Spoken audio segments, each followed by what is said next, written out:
नमः परमहंसास्वादितचरणकमलचिन्मकरन्दाया भक्तजनमानसनिवासाय श्रीरामचन्द्राय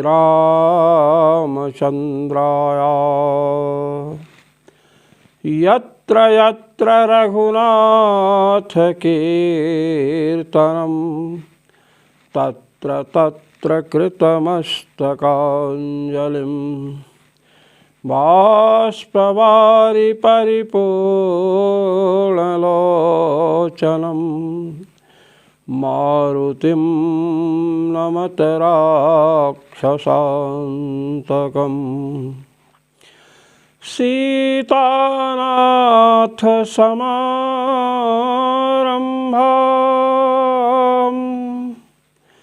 रामानन्दार्यमध्यमाम् अस्मदाचार्यपर्यन्तां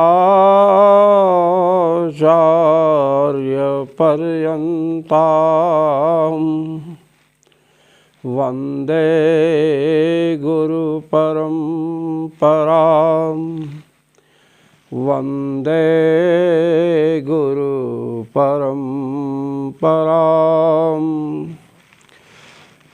सर्वेश्वर श्रीरघुनाथो विजयते तराम् अंशो नानाव्यपदेशादन्यथा चापि दासकितवादित्वमधीयत एके। द्वितीय अध्याय के तृतीय पाद का 43वां सूत्र है।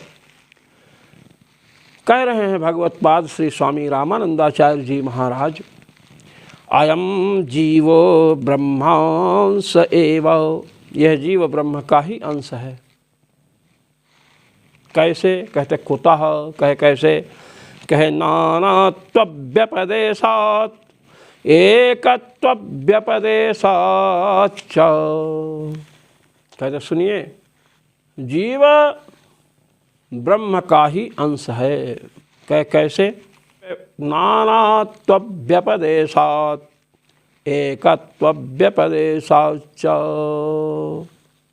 कहते हैं ये जो तीन पक्ष उठे थे, जीव ब्रह्म से अत्यंत भिन्न है, एक पक्ष तो ये था, तो इसका खंडन कर दिया कि नहीं, तत्त्वमसि अयम आत्मा ब्रह्म, इसके द्वारा अभेद का वर्णन हो रहा है।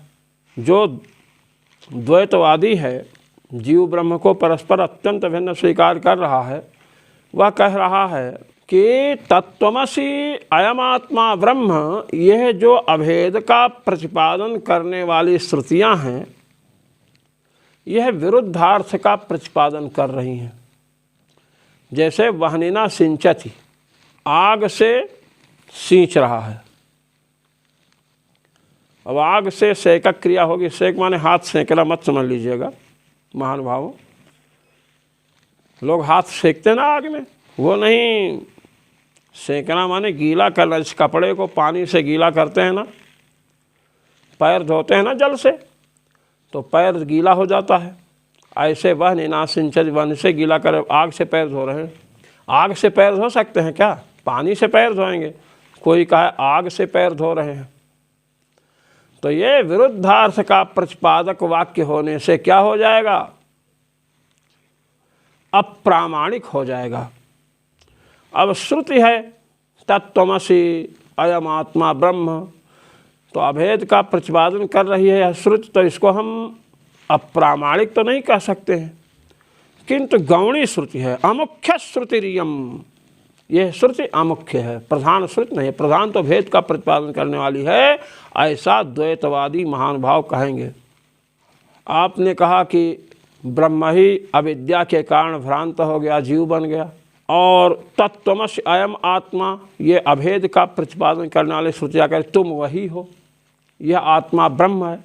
तो ब्रह्म ही जीव बना। जब मिट्टी ही घट बनी तभी तो कहेंगे घट मिट्टी है, वही मिट्टी है जो प्रातःकाल रखी थी, 1 घंटे के बाद कुंभकार ने घट के रूप में इसको व्यवस्थित कर दिया। तो कह रहे हैं कि इसी प्रकार तत्त्वमसि तुम वही हो जो अविद्या से विनिर्मुक्त था परमात्मा, वह तुम वही हो। अयम आत्मा ब्रह्म, यह आत्मा ब्रह्म है। अब लीजिए, आत्मा को ब्रह्म बतलाया। अब अविद्योपाधिक चैतन्य, अविद्योपाधिक जो ब्रह्म है वही जीव है, भ्रांत जो ब्रह्म है वही जीव है। इसीलिए अभेद प्रतिपादक श्रुतियों ने ब्रह्मात्मैक्य का उपदेश किया। अद्वैतवादी महानुभाव कहते हैं कि नानात्ववादी जो श्रुतियाँ हैं, भेदवादिनी जो श्रुतियाँ हैं, उपनिषदें हैं, वो प्रत्यक्षादि प्रमाण से सिद्ध अर्थ की अनुवादिका हैं। जैसे आपको हम बता रहे हैं, अग्निर्हिमस्य भेषजम, यह वेद वाक्य है। अग्नि बर्फ की औषधि है। देखते नहीं, जहाँ बर्फ अधिक पड़ते हैं लोग अंगीठी यहाँ लगाए हुए इसे तापते हुए घूमते रहते हैं। अग्निर्हिमस्य भेषजम, प्रभुत वाक्य को जब सुना तो मीमांसकों ने विचार किया कि अग्नि को बर्फ की औषधि बतलाया गया, यह वाक्य प्रमाण है कि नहीं। कह देखो भाई, यह वाक्य अर्थवाद वाक्य है। 3 प्रकार के अर्थवाद होते हैं। देखिए, गुणवाद, अनुवाद और यथार्थवाद। गुणवाद रूपी अर्थवाद, अनुवादात्मक अर्थवाद और यथार्थवादात्मक अर्थवाद। जहाँ प्रत्यक्षादि प्रमाणों से विरोध है वहाँ गुणवाद रूपी अर्थवाद होता है। जैसे कहा कि प्रजापति ने अपनी वपा को निकाल करके आहुति डाल दिया, ये विषय मैं पहले प्रतिपादित कर चुका हूँ, आज सुनिए संक्षेप में। तो प्रजा कहते हैं, न कश्चित स्ववपाम निष्कास्य जीवति इति दृश्यते, कोई अपनी वपा को निकाल करके जीवित नहीं रह सकता है। वपा एक ऐसा पदार्थ है शरीर में कि वह निकल जाए तो जीवित रह ही नहीं सकते हैं, कितना ही मोटे छोटे क्यों ना हो, धमधूसर दास हो तो भी जीवित नहीं रहेंगे। तो प्रजापति ने यदि अपनी वपा निकाल दिया तो जीवित कैसे हैं? कहे कि यह श्रुति क्या है, प्रत्यक्ष विरुद्ध श्रुति है, इसलिए यह स्वार्थ में प्रमाण नहीं है। जिस अर्थ को आप इससे निकाल रहे हैं उस अर्थ में इसका प्रामाण्य नहीं है। यह यज्ञ में दान आदि की स्थाविका है। यह कह रही है कि एक प्रजापति हैं जिसके बिना जीवित नहीं रह सकते, उस वपा को निकाल करके आहुति कर दिया। और तुम महाकंजूसाचार्य हो कि तुम यज्ञ में दान के नाम पर कुछ दे ही नहीं पा रहे हो, तुम्हें देना चाहिए। कोई प्राण को संकट में डाल करके दान कर सकता है तो तुम प्राण को बचा करके ही दान करो, कुछ तो दान करो। एकदम कंजूसानंद मत बनो, कृपणाचार्य मत बनो। इसमें तात्पर्य है उस श्रुति का कि अच्छा और सुनिए, प्रत्यक्ष आदि प्रमाणों से विरोध होने पर कैसी हो जाती हैं श्रुतियाँ? गुणवाद आत्मिका हो जाती हैं। गुणवाद रूपी अर्थवाद उन वाक्य को कहते हैं। अनुवाद आत्मिका, जहाँ वस्तु प्रत्यक्षादि प्रमाणों से सिद्ध है, प्रत्यक्षादि प्रमाणों के द्वारा किसी वस्तु की सिद्धि हो रही है और उसी वस्तु का कथन यदि श्रुतियाँ करती हैं तो उन्हें अनुवादात्मिका श्रुति कहते हैं। अनुवाद कर रहे हैं, प्रत्यक्ष सिद्ध पदार्थ का अनुवाद कर रही हैं, इसलिए उनको अनुवादात्मक अर्थवाद कहा गया। आइए, अग्निर्हिमस्य भेषजम, अग्नि बर्फ की औषधि है। तो ये तो प्रत्यक्ष से सिद्ध है कि अग्नि बर्फ की औषधि है। हाथ सेकते हैं, ठंडी लगने पर बर्फ जहाँ गिरती है वहाँ की स्थिति आप जाइए देखिए। तो प्रत्यक्ष सिद्ध हिमौषधित्व जो अग्नि में है, बर्फ की औषधि है, प्रत्यक्ष प्रमाण से सिद्ध है, उसका कथन करने वाली अग्निर्हिमस्य भेषजम ये जो श्रुति है, यह अनुवादात्मिका श्रुति है। इसे अनुवादात्मक अर्थवाद कहते हैं। और एक यथार्थवाद रूपी अर्थवाद होता है। लोग जो अल्पज्ञ लोग हैं वो अर्थवाद का मतलब झूठा ये समझते हैं, मूर्खता की चरम स्थिति में है। अर्थवाद 3 प्रकार का होता है। जो अनुवादात्मक अर्थवाद है वह झूठा नहीं होता है। गुणवादात्मक जो अर्थवाद है उसी में पदार्थों की सिद्ध यथार्थ नहीं होती है। जैसे प्रजापति का दृष्टांत दिया। अनुवादात्मक अर्थवाद भी सत्य होता है, तभी तो अनुवादात्मक मानेंगे। यथार्थवादात्मक अर्थवाद, इंद्रो वृत्रम अहन वज्रहस्तः पुरंदरः। इंद्र ने वृत्र का वध किया। अब लीजिए दीजिए प्रत्यक्ष प्रमाण कि नहीं किया। है कोई प्रत्यक्ष प्रमाण जिससे सिद्ध कर सके? नहीं किया। प्रत्यक्ष प्रमाण की गति ही वहाँ नहीं है, तो न तो विरोध कर सकते हैं आप और न उसका समर्थन कर सकते हैं कि प्रत्यक्ष प्रमाण से सिद्ध है। इसलिए ना तो उसे अनुवादात्मक कह सकते हैं, ना उसे गुणवादात्मक कह सकते हैं, वह यथार्थवाद है। आइए, तो यहाँ पर कह रहे हैं अद्वैतवादी महानुभाव कि नानात्व भेद प्रतिपादक जो श्रुतियाँ हैं वे प्रत्यक्षादि प्रमाणों से सिद्ध जो जीव और ब्रह्म का भेद है उसकी अनुवादिका हैं। इसलिए अनुवादात्मक अर्थवाद स्वरूपा हैं। इसलिए उनके द्वारा भेद की सिद्धि नहीं की जा सकती है कि जीव और ब्रह्म भिन्न हैं, ये बतलाया। अब यहाँ पर कह रहे हैं कि इस प्रकार उपाधि से विशिष्ट अनंत जीव हैं। अब बंध मोक्ष की व्यवस्था भी उत्पन्न हो जाएगी। एक उपाधि से विशिष्ट जीव जो है बद्ध है, उपाध्यंतर से विशिष्ट जो जीव था वह ब्रह्मबोध होने से मुक्त हो गया, तो बंध मोक्ष की व्यवस्था भी उत्पन्न हो जाएगी। अब कह रहे हैं कि जीव ब्रह्म से अत्यंत भिन्न है, इसका निराकरण अद्वैती महानुभावों के द्वारा करवा दिया। अब बतला रहे हैं कि वस्तुतः अंशो नाना व्यपदेशात, भगवान बादरायण कह रहे हैं जीवात्मा अंशः ब्रह्मणो अंशः, जीवात्मा ब्रह्म का अंश है। नाना व्यपदेशात, इसी नाना व्यपदेशाद अंश को लेकर के भगवत्पाद श्री स्वामी रामानंदाचार्य जी महाराज कह रहे हैं नानात्व्यपदेशात एकत्व्यपदेशाच्च।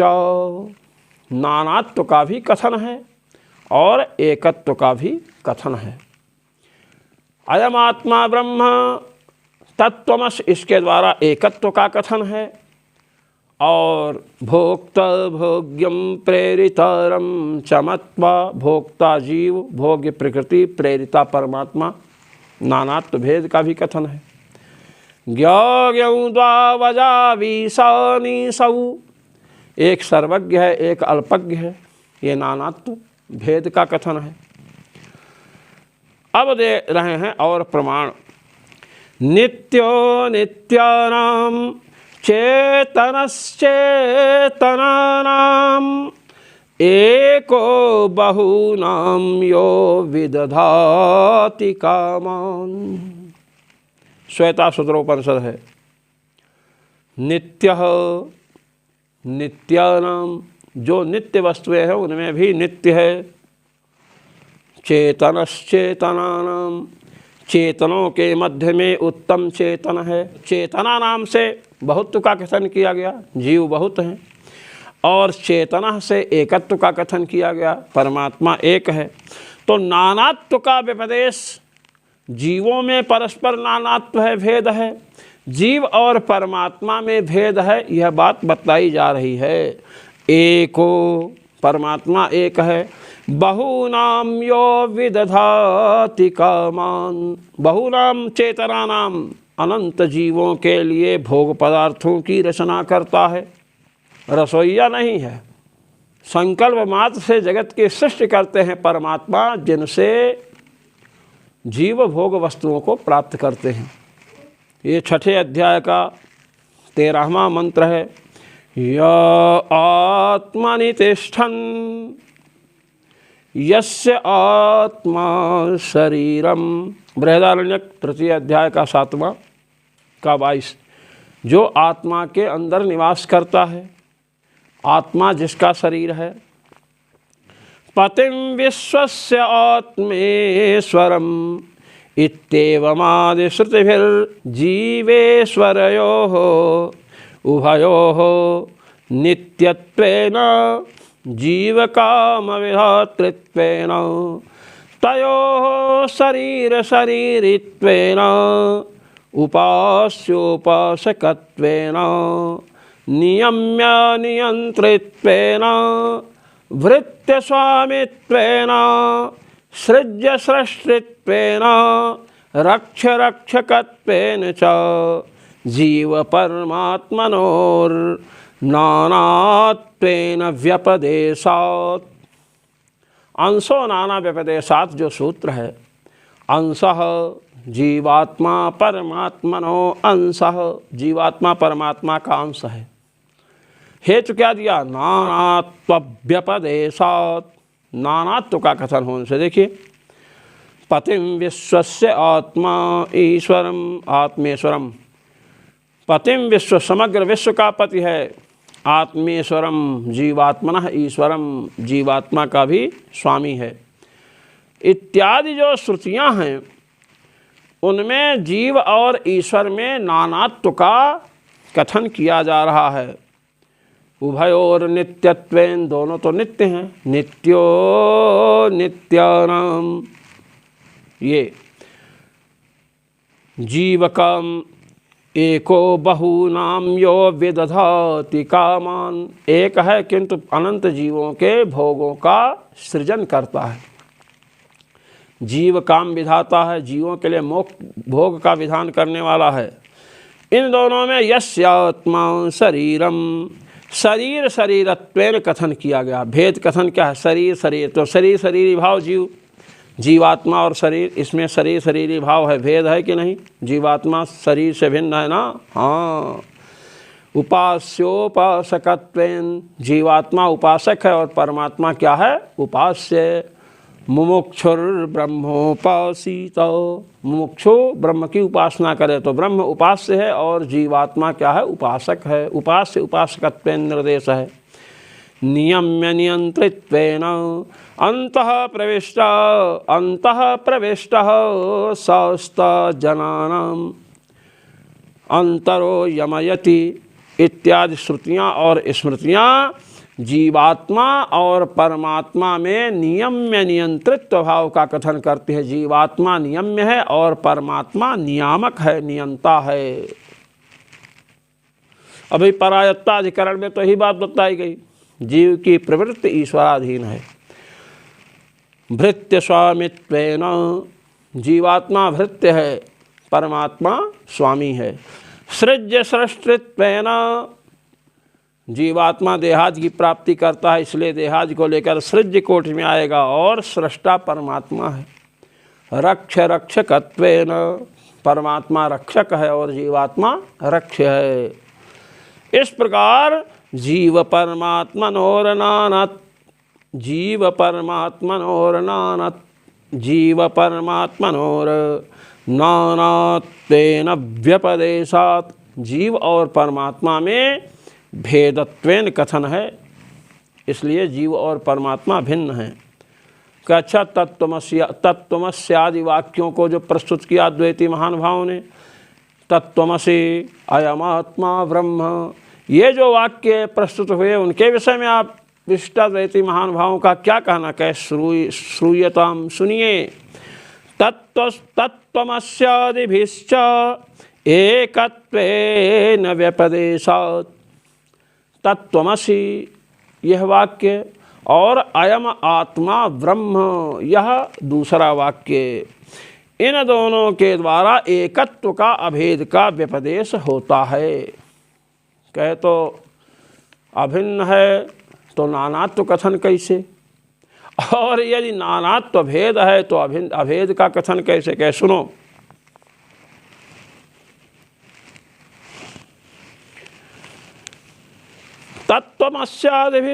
तत्त्वमस्यादिभिश्च एकत्वेन व्यपदेशात् अपहत्पाप्मनो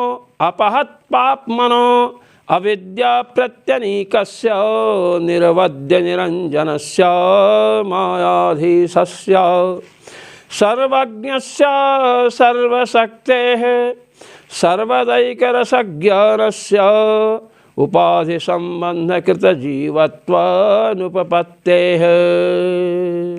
कहते सुनिए, आपने जो ये कहा कि तत्त्वमसि और अयम आत्मा ब्रह्म इत्यादि श्रुतियाँ जीव और परमात्मा में अभेद का कथन करती हैं, कहते हैं कि ये बात नहीं है, ऐसा नहीं है, क्योंकि अविद्या का विरोधी परमात्मा है, निरवध्य है, निरंजन है, दोषों से रहित है, माया का स्वामी है, माया का नियंता है, सर्वज्ञ, यह सर्वज्ञ सर्वविद, भगवान सर्वज्ञ हैं, सर्वशक्ति हैं। परास्य शक्तिर्विविधैव श्रूयते, परास्य शक्तिर्विविधैव श्रूयते, स्वाभाविकी ज्ञान बल क्रिया च। सर्वशक्तिमान हैं, सर्वदा एक रस है ज्ञान, और सर्वदा अखंड ज्ञान है भगवान का। ज्ञान अखंड एक सीतावर, मायावश्य जीव सचराचर। भगवान परमात्मा श्री राघवेंद्र सरकार अखंड ज्ञान वाले हैं, उनका ज्ञान माया से अभिभूत नहीं होता है, और माया के वश में चराचर जीव ब्रह्मादि सब हैं। तो वही बता रहे हैं, ऐसे जो परमात्मा हैं वो उपाधि संबंध कृत जीवत्वानुपपत्ते है, माया रूपी उपाधि के द्वारा जीव बन जाएं, ये संभव नहीं है। माया क्या है? अज्ञान है। जो सर्वज्ञ होगा उसको अज्ञान कैसे होगा? अज्ञान तो जीव का धर्म है, इसलिए वह उपाधि से ब्रह्म ही जीव हो जाता है। ये तो संभव ही नहीं, कथमपि संभव नहीं। इसलिए आप तत्त्वमसि और अयम आत्मा ब्रह्म इस श्रुति को मुख्य श्रुति नहीं कह सकते हैं। अपि दासकितवादित्वम अधीयते एके, और कहते हैं एक शाखा के अनुयायी आथर्वणिक लोग दास कितवादित्वम अधीयते, परमात्मा का जीव दास है, ये पाठ करते हैं। एके साखिनः आथर्वणिकास्तथा आमनन्ति, ऐसा कहते हैं आथर्वणिक लोग। आमनन्ति माने कथयन्ति, क्या? ब्रह्मदासा ब्रह्मदासा ब्रह्मैवे मे कितवाः इति ब्रह्मणो दासकितवादित्वाध्ययनेन तस्य सर्वजीवव्यापित्वेन सर्वाभेदं ज्ञापयन्ते। देखिए, कहते हैं ब्रह्मदासा ब्रह्मदासा ब्रह्मे में कितवाह। ब्रह्मदासा जो पहला वाक्य में जो प्रथम पद है, समस्त पद है ब्रह्मदासा, इसमें सा जो है तालव्य है, और दूसरा ब्रह्मदासा इसमें ता जो है दंत्य है, दास में सा, और दोनों दास तालव्य और दंत्य सकारांत, सकार विशिष्ट जो ब्रह्मदास शब्द हैं, इन दोनों का अर्थ है ब्रह्म का दास है, सेवक है। तो सेवक सेव्य भाव जो है वो तो भेद घटित होने पर ही हो सकता है, भेद घटित है। सेवक सेव्य भाव बिनु भवन तरीय उरगारी,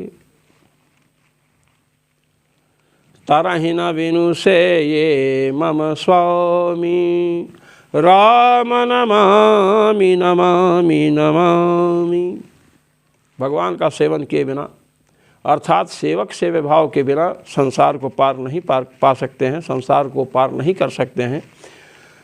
तो कहते हैं कि ये ब्रह्म का दास है, इसके द्वारा तस्य सर्व जीव व्यापित्वेन सर्वाभेदम ज्ञापयन्ति इत्यादि जो श्रुतियाँ हैं, सर्व जीव व्यापित्वेन संपूर्ण जीवों में व्याप्त है परमात्मा, परमात्मा के दास हैं, ये कथन किया। देखिए अभेद कथन कैसे हुआ। तत्त्वमसि अयम आत्मा ब्रह्म, यहाँ जो अभेद कथन है परमात्मा आत्मनि तिष्ठन् अंतरो यमयति यस्य आत्मा शरीरम। आत्मा को परमात्मा का शरीर बतलाया गया। तो जैसे जीवात्मा इस शरीर में व्याप्त है ज्ञान गुण के द्वारा, ऐसे ही परमात्मा जीवात्मा रूपी अनंतानंत शरीरों में व्याप्त हैं। प्रकृति रूपी जो शरीर है उसमें भी अनंतानंत विस्तार वाली प्रकृति में परमात्मा व्याप्त है। तो संपूर्ण जीवों में व्याप्त हैं, इसलिए अभेद व्यपदेश हुआ। क्या? तत्त्वमसि अयम आत्मा ब्रह्म। अब आपको मैं बता रहा हूँ, एक गिलास पानी है और उसमें नमक डाल दिया। अब नमक पूरे जल में व्याप्त हो गया। अब किसी ने आपको पीने के दिया, आपने कहा प्यास लगी है, उसने वही पानी दे दिया गिलास भर करके। आप कहेंगे पानी दे रहे हो कि नमक पिला रहे हो? लीजिए, नमक व्याप्त है इसलिए पानी को भी नमक कह दिया। इसी प्रकार परमात्मा संपूर्ण जीवों में व्याप्त है, इसलिए क्या कहा? अयमात्मा ब्रह्म तत्त्वमसि। जैसे परमात्मा सर्वत्र व्याप्त है, सब कुछ परमात्मा का शरीर है, इसलिए भगवती श्रुति ने कहा सर्वं खल्विदं ब्रह्म। सब कुछ ब्रह्म है। क्यों? क्योंकि ब्रह्म के सब शरीर हैं, ब्रह्म सब में व्याप्त है। तो ब्रह्म के व्यापक होने से और संपूर्ण जगत को ब्रह्म का शरीर होने से, जैसे सर्वं खल्विदं ब्रह्म, यह अभेद प्रतिपादक वाक्य है। सर्वं खल्विदं ब्रह्म, इस वाक्य से अभेद का बोधन हो रहा है कि नहीं? सर्वं खल्विदं ब्रह्म, नीलो घटा जैसे कहे हाँ कि ब्रह्म नित्य है, ज्ञान स्वरूप है। क्या ये जगत नित्य है? ज्ञान है, चेतन है? कहे नहीं। कहे तो फिर कैसे कह दिया? तो शरीर शरीरी भाव को लेकर कहा। ब्रह्म सर्वत्र व्याप्त है और ये सब शरीर हैं, इसलिए सर्वम खलिदम ब्रह्म, यह अभेद का कथन हुआ। ऐसे ही आत्मा में भी, जीवात्मा में भी परमात्मा व्याप्त है। जीवात्मा परमात्मा का शरीर है, इसलिए अभेद कथन कर दिया गया। क्या? अयम आत्मा ब्रह्म तत्त्वमसि सर्वं समाप्नोषि ततोऽसि सर्वः। गीता 11वें अध्याय का। इति च सर्वव्यापकत्वेन ब्रह्मणः सर्वाभेदत्वस्मरणात् सर्वं समाप्नोषि ततोऽसि सर्वः। आप ही सब कुछ हैं। सर्वव्यापक परमात्मा है, सब कुछ परमात्मा का शरीर है, इसलिए क्या कह दिया? ततोऽसि सर्वः, आप सब कुछ हो। ब्रह्म को सबसे अभिन्न कहा गया। ये स्मरणीय स्मृति गीता स्मृति से। न च एको हम बहुश्याम इति एकस्यैव ब्रह्मणो बहुभवनत्वश्रुतेर्ब्रह्मणः एव जीव भावावगमात् सर्वथा तयोरभेदेन जीवस्य ब्रह्मांशत्वव्यपदेश इति वाच्यम्। अब न च से शंका उठा रहे हैं। इस शंका पक्ष को लेकर के हम आगे विस्तार करेंगे। जो मनीषी महानुभाव ब्रह्म सूत्र के ऊपर भगवत्पाद श्री स्वामी रामानंदाचार्य जी महाराज द्वारा विरचित आनंद भाष्य का श्रवण पठन मनन एवं निधिध्यासन करते हैं, उन सभी को अनंतानंत ब्रह्मांड नायक रघुनायक श्री राघवेंद्र सरकार की ओर से अनुग्रह और मेरी ओर से सादर सप्रेम जय श्री राम।